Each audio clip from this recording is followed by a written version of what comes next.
अस्सलाम वालेकुम। आज की वीडियो में हम बात करेंगे कॉक्सीडियोइड्स की। अब हम अगली जो मैं ये वाली वीडियो और जो अगली दो वीडियोस बनाऊंगा it will be related to your systemic mycosis. इसमें हमारे पास 4 फंगाई आ जाते हैं। तो अभी आज हम कॉक्सीडियोइड्स की बात करेंगे।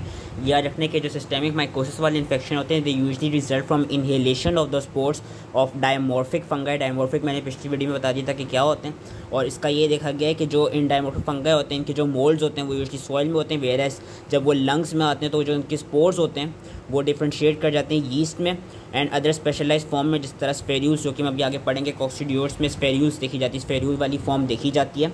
तो अब हम बात करेंगे कॉक्सीडियोइड्स की। कॉक्सीडियोइड्स की इसमें दो तरह की वो कॉक्सीडियोइड्स की स्पीशीज़ हैं, Coccidioides immitis and posadasii, which are related to your geographical location.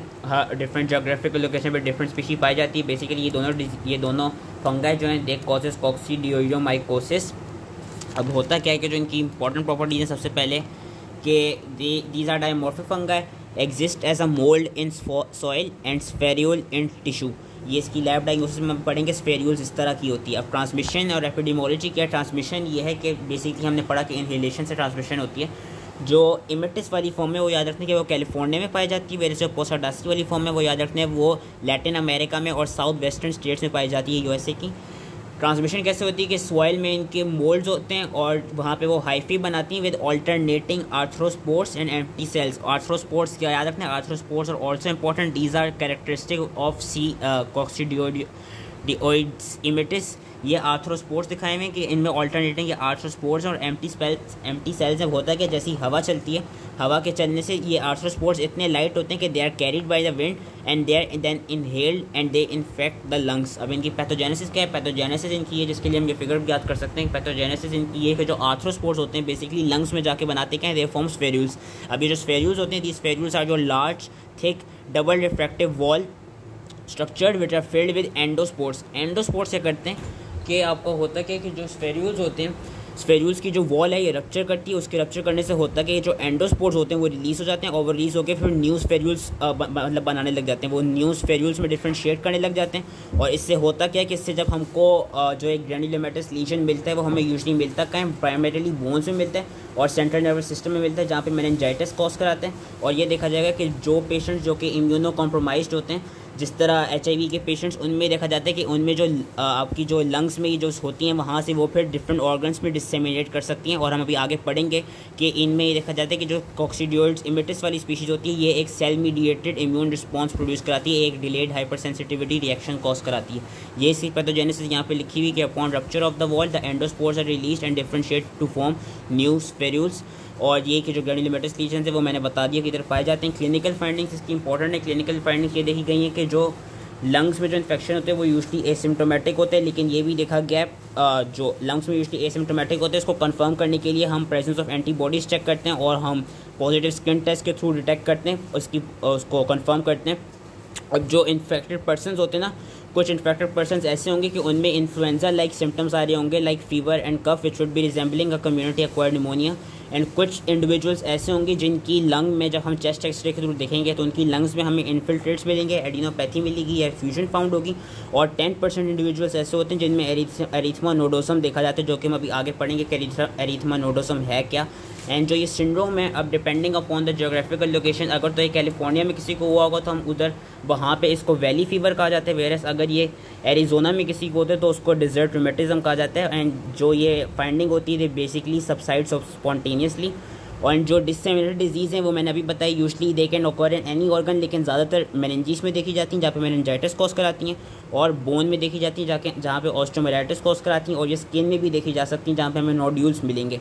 अब एरिथमा नोडोसम क्या है, एरिथमा नोडोसम बेसिकली ये है कि हमको रेड टेंडर नोड्यूल्स मिलते हैं which are also known as desert bumps on your extensive surfaces like skin over tibia and skin over ulna. अब जो डिलेड हाइपर सेंसिटिविटी रिस्पॉन्स, ये बेसिकली होता है कि जो एरिथमा नोडोसम है, ये जो रेडनेस हमें मिल रही है, ये जो टेंडर नोड्यूल्स मिल रहे हैं, ये basically delayed hypersensitivity reaction होते हैं in response to your fungal antigens. और ये देखा गया कि ये जो आपके लीजन्स होते हैं इनके अंदर कोई ऑर्गेनिज्म प्रेजेंट नहीं होगा, लेकिन ये सिर्फ एक साइन होते हैं डिसेमिनेटेड डिजीज़ को, फिर हम इससे अपनी प्रोग्नोसिस को अच्छा बना सकते हैं। और ये भी देखा गया कि ये जो एरिथमा नोडोसम है it is not specifically for coccidioidomycosis, क्योंकि हमने इस चीज़ को टीबी में भी पढ़ा था, लेप्रेसी में भी पढ़ा था, और हम अभी आगे जब मैं न्यू वीडियो बनाऊंगा तो हम इसको हिस्टोप्लाज्मा में भी पढ़ेंगे कि हिस्टोप्लाज्मा में भी एरिथमा नोडोसम हो जाता है। जो इन्फेक्टेड पर्सन होते हैं ना, उनका जो स्किन टेस्ट होगा with fungal extract like spirulina, it would cause at least a 5 millimeter induration 48 hours after injection, जिसको हम कहेंगे delayed hypersensitivity reaction। और आगे फिर ये चीज़ पढ़ लेनी कि जो स्किन टेस्ट होते हैं they become positive within 2 to 4 weeks after infection and they may remain so for years but are often negative in patients with disseminated disease। जो अब लैब डायग्नोसिस है जो इसकी इंपॉर्टेंट है वो ये कि सबसे पहले इसका हमने देखा कि इसमें हमको स्फेरूल्स मिल रहे हैं, तो जब हम इसको माइक्रोस्कोप के थ्रू डिटेक्ट करेंगे हमें माइक्रोस्कोप में उन्होंने यहाँ पे दिखाया हुआ भी हमको स्फेरूल्स मिलेंगे। उसके अलावा जब हम सेबॉट्स एगार में कल्चर करेंगे 25 डिग्रीज पे तो हमको सेप्टेड हाइफे मिलेंगी विद आर्थ्रोस्पोर्स। अनदर इंपॉर्टेंट चीज़ जो कि याद रखनी जो कि कॉक्सीडियोइड्स इमिटिस के लिए वो है स्पेसिफिक है कि आर्थ्रोस्पोर्स इसमें मिलते हैं जो कि बेसिकली आगे जाकर डिजीज़ कॉज कराते हैं। और हम इसकी कन्फर्मेशन फर्दर DNA प्रोब से कर लेंगे इस ऑर्गेनिज्म की।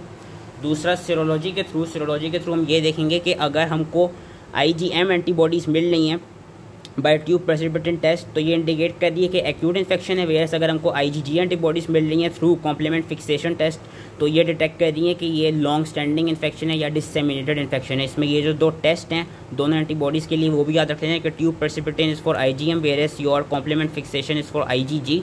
और हम इसको ELISA के थ्रू भी दोनों IgM और IgG एंटीबॉडीज़ 2 कॉक्सीडियोइड्स को डिटेक्ट कर सकते हैं। एंड लास्टली इसकी लैब डायग्नोसिस में जो इम्यूनोसप्रेस पेशेंट्स होंगे उनमें ये देखा गया कि उनमें हम उनकी सीरम में या उनकी यूरिन में कॉक्सीडियोइड्स का एंटीजन डिटेक्ट कर सकते हैं और हम PCR से उसका जो उनका जो वो न्यूक्लिक एसिड होता है वो डिटेक्ट कर सकते हैं। इसकी ट्रीटमेंट और प्रिवेंशन क्या ट्रीटमेंट इसकी यूजली ये देखी गई क्योंकि मैंने कहा था कि मोस्ट ऑफन ये एसिम्प्टोमेटिक होता है तो ज़्यादातर इसकी ट्रीटमेंट रिक्वायर्ड होती नहीं है। लेकिन अगर जो ये वाली डिजीज़ है या अगर लंग्स में लीजन्स कॉज कराने लग जाए ये माइल्ड से डिससेमिनेटेड फॉर्म बन जाए तो हम फ्लूकोनाजोल और आइट्रोकोनाजोल देते हैं। और सेवियर डिससेमिनेटेड डिजीज़ में हम एम्फोटेरिसिन B देते हैं। अगर मेनिंजाइटिस हो रहा होगा तो हम फ्लूकोनाजोल ही देंगे। तो उसमें जो दवाओं का नाम याद रखना है वो सिर्फ फ्लूकोनाजोल और आइट्रोकोनाजोल याद रख लीजिएगा ट्रीटमेंट के लिए। और ये याद रखना होगा कि अगर सेवियर फॉर्म होगी तो उसमें हम एम्फोटेरिसिन B होंगे जो कि हम दवाएं अपनी फार्मा में पढ़ चुके हैं। प्रिवेंशन इसकी कैसे होती है कि प्रिवेंशन के लिए there is no vaccine. Prevention ऐसी होती है कि जहाँ पे ये वाली स्पीशीज़ एंडेमिक है जो कि अभी मैंने जोग्राफिकल लोकेशंस बता दी थी वहाँ पे ट्रैवल ना किया जाए। और अगर तो जो पेशेंट्स हैं उनको ये वाला इन्फेक्शन हो गया है इम्यूनो कॉम्प्रोमाइज पेशेंट को तो उनमें हम प्रिवेंशन के लिए फ्लूकोनाजोल देते हैं। So that was all related to Coccidioides. I hope इस समझ में आ गया हो एंड थैंक यू।